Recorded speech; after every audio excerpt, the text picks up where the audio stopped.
ಮತ್ತಾಯ ಅಧ್ಯಾಯ 6 ವಚನ 1-6, 16-18.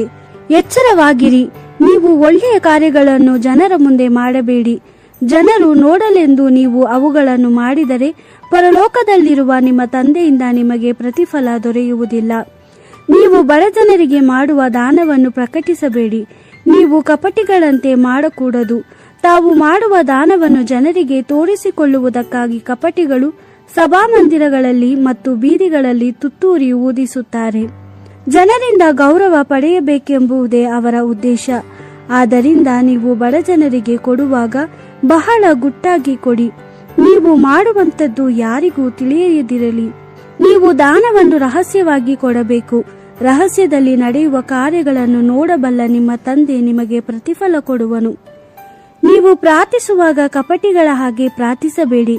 ಕಪಟಿಗಳು ಸಭಾಮಂದಿರಗಳಲ್ಲಿ ಮತ್ತು ಬೀದಿಯ ಮೂಲೆಗಳಲ್ಲಿ ನಿಂತುಕೊಂಡು ಗಟ್ಟಿಯಾಗಿ ಪ್ರಾರ್ಥಿಸಲು ಇಷ್ಟಪಡುತ್ತಾರೆ. ತಾವು ಪ್ರಾರ್ಥಿಸುವುದನ್ನು ಜನರು ನೋಡಬೇಕೆಂಬುದೇ ಅವರ ಬಯಕೆ. ಅವರು ಆಗಲೇ ಅದರ ಪೂರ್ಣ ಪ್ರತಿಫಲವನ್ನು ಹೊಂದಿಕೊಂಡಾಯಿತೆಂದು ನಾನು ನಿಮಗೆ ಸತ್ಯವಾಗಿ ಹೇಳುತ್ತೇನೆ.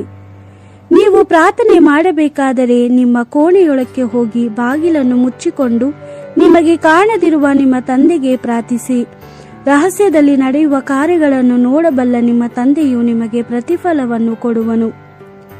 ನೀವು ಉಪವಾಸ ಮಾಡುವಾಗ ನಿಮ್ಮ ಮುಖವನ್ನು ಸಪ್ಪಗೆ ಮಾಡಿಕೊಳ್ಳಬೇಡಿ, ಕಪಟಿಗಳು ಹಾಗೆ ಮಾಡುತ್ತಾರೆ. ಆದರೆ ನೀವು ಕಪಟಿಗಳಂತಿರಬೇಡಿ. ತಾವು ಉಪವಾಸ ಮಾಡುತ್ತಿರುವುದಾಗಿ ಜನರಿಗೆ ತೋರ್ಪಡಿಸಿಕೊಳ್ಳಲು ಅವರು ತಮ್ಮ ಮುಖಗಳನ್ನು ವಿಕಾರ ಮಾಡಿಕೊಳ್ಳುತ್ತಾರೆ. ಆ ಕಪಟಿಗಳು ತಮಗೆ ಬರತಕ್ಕ ಪ್ರತಿಫಲವನ್ನು ಸಂಪೂರ್ಣವಾಗಿ ಹೊಂದಾಯಿತೆಂದು ನಾನು ನಿಮಗೆ ಸತ್ಯವಾಗಿ ಹೇಳುತ್ತೇನೆ. ಆದ್ದರಿಂದ ನೀವು ಉಪವಾಸ ಮಾಡುವಾಗ ಮುಖವನ್ನು ತೊಳೆದುಕೊಳ್ಳಿರಿ, ತಲೆಗೆ ಎಣ್ಣೆಯನ್ನು ಹಚ್ಚಿಕೊಳ್ಳಿರಿ. ಆಗ ನೀವು ಉಪವಾಸ ಮಾಡುತ್ತಿದ್ದೀರೆಂದು ಜನರಿಗೆ ಗೊತ್ತಾಗುವುದಿಲ್ಲ. ಆದರೆ ನಿಮಗೆ ಅಗೋಚರವಾಗಿರುವ ನಿಮ್ಮ ತಂದೆಯು ನಿಮ್ಮನ್ನು ನೋಡುತ್ತಾನೆ. ರಹಸ್ಯದಲ್ಲಿ ನಡೆಯುವ ಸಂಗತಿಗಳನ್ನು ನೋಡಬಲ್ಲ ನಿಮ್ಮ ತಂದೆಯು ನಿಮಗೆ ಪ್ರತಿಫಲವನ್ನು ಕೊಡುತ್ತಾನೆ.